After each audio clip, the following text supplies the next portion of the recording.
Halo semua, kembali lagi dengan saya di Kobe Movie. Kita bakal lihat guys, apakah Patriark Liu akan mengalami nasib yang sama seperti Patriark Setu yang mati? Hehehe, Mimin jadi tak sabar.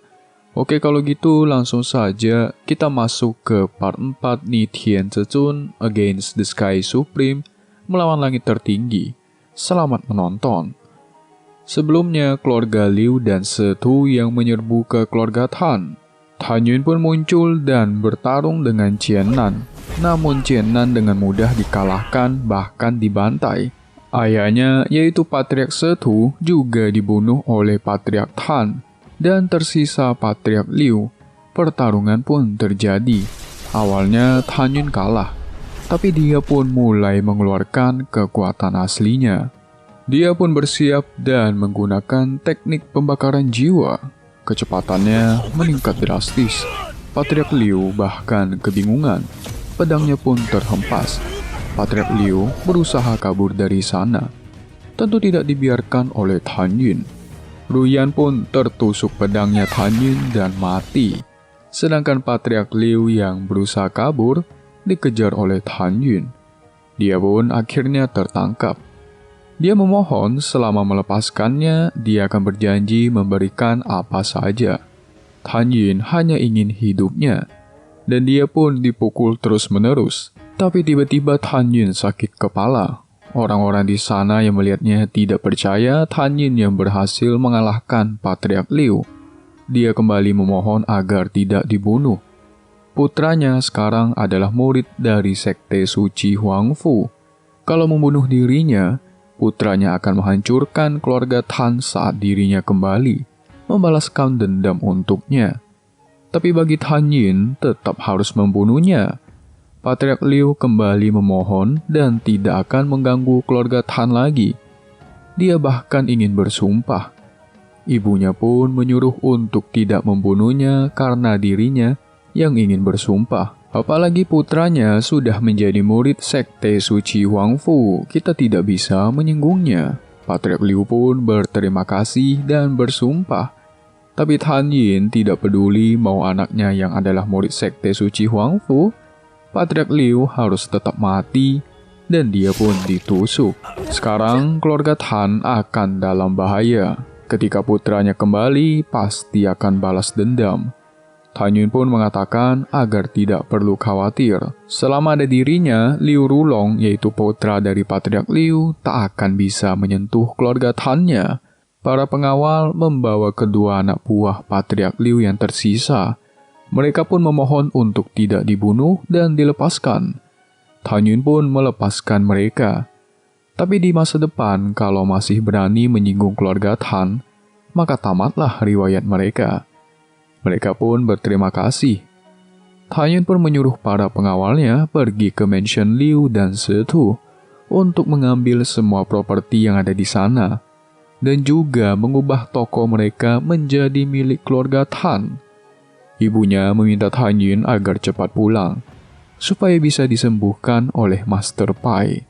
Tapi Tan Yun bisa menyembuhkan dirinya sendiri, tak perlu khawatir. Malamnya ketika Tan Yun sedang berkultivasi, kedua orang tuanya bingung apa yang terjadi dengan anaknya ini. Tiba-tiba menjadi sangat kuat. Ini merupakan berkah untuk Tan Yun. Jadi guys, Tan Yun sakit kepala tadi itu karena menggunakan teknik pembakar jiwanya. Itu adalah efek sampingnya. Kedua orang tuanya pun membawakan dirinya makanan. Tan Yun mengatakan untuk tak perlu khawatir. Saat Liu Rulong kembali, dia pasti akan datang balas dendam ke keluarga Tan. Tentu Tan Yun tidak takut. Bulan depan saat Sekte Suci Huangfu merekrut murid di kota Yunxing, Tan Yun ingin pergi ke sana. Tapi ibunya tidak setuju. Karena banyak orang yang mati setiap kali Sekte Suci Huangfu merekrut murid. Ibu hanya punya satu-satunya anak yaitu Tan Yun.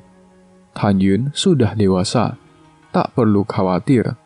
Liu Rulong sekarang menjadi murid di Sekte Suci Huangfu. Jika dia kembali dan balas dendam, keluarga Tan mereka tak akan kuat melawan dirinya. Tan Yun berencana masuk ke sana untuk mengenali musuh yang akan dia hadapi nanti. dan menemukan cara membantainya. Dan lagi, Han Yun membutuh banyak sumber daya untuk berkultivasi secepat mungkin. Jadi dia harus masuk ke Sekte Suci Huangfu. Ayahnya pun mengatakan kalau Sekte Suci Huangfu hanya merekrut 1 murid di setiap kota.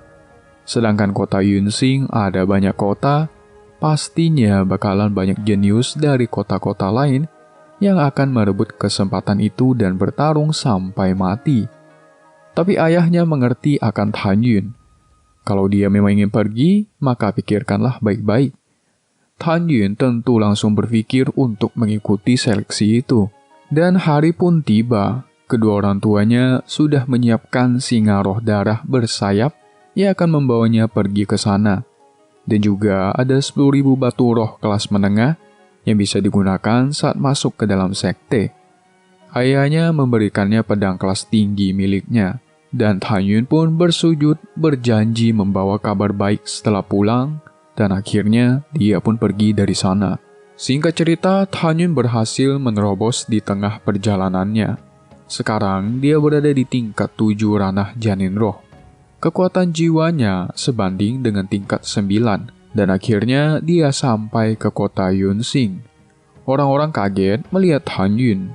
Dia pun menyimpan singanya. Udah kayak kantung ajaib Doraemon aja ya. Dia pun masuk ke dalam sekte. Di dalam banyak orang yang sudah menunggu. Mereka ini akan mengikuti ujian seleksi. Tuan wali kota juga ikut menonton. Dan muncullah seorang wanita yang menunggangi burung camar. Cantik sekali, beautiful. Dia ini adalah utusan yang akan menyeleksi para murid nanti yang bakal masuk ke Sekte Suci Huangfu. Namanya adalah Mu Mengyi dari Sekte Suci Huangfu dan bertanggung jawab atas penyeleksian murid di sana. Wali kota Yunxing pun memberi hormat. Tanpa basa-basi, para murid disuruh naik ke atas altar. Di seleksi ini hanya ada 1 putaran. Yang mampu bertahan selama 1 jam sampai akhir akan menjadi murid Sekte Suci Huangfu. Dia pun mengingatkan seleksi ini akan memakan korban jiwa. Buat yang penakut dan tidak yakin akan kultivasinya, boleh keluar dari sana. Karena setelah seleksi dimulai tak ada kata berhenti. Para murid pun setuju untuk ikut. Mengyi langsung mengeluarkan harimau putih ke arena.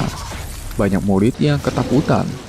Itu adalah harimau roh es api tingkat 2. Kekuatannya setara dengan ranah janin roh tingkat 5. Di seleksi ini tidak diperbolehkan menggunakan senjata sihir, minum pil, dan kekuatan dari luar yang membantu mereka. Yang melanggar tentu langsung dikeluarkan. Dan seleksi pun dimulai. Harimau es langsung mengeluarkan tekanan ke atas arena, yang bahkan praktisi di ranah janin roh tingkat 9 bakal sulit bertahan dalam 1 jam. Salah satu murid langsung menyerah dan langsung dinyatakan gagal. Orang-orang terpukau melihat Tuan Muda Kota dan Tuan Muda Liang yang merupakan 2 jenius di kota Yunxing. Mereka juga membicarakan Han Yun yang hanya di ranah tingkat 7 yang tidak menggunakan kekuatan spiritualnya untuk bertahan. Hebat juga.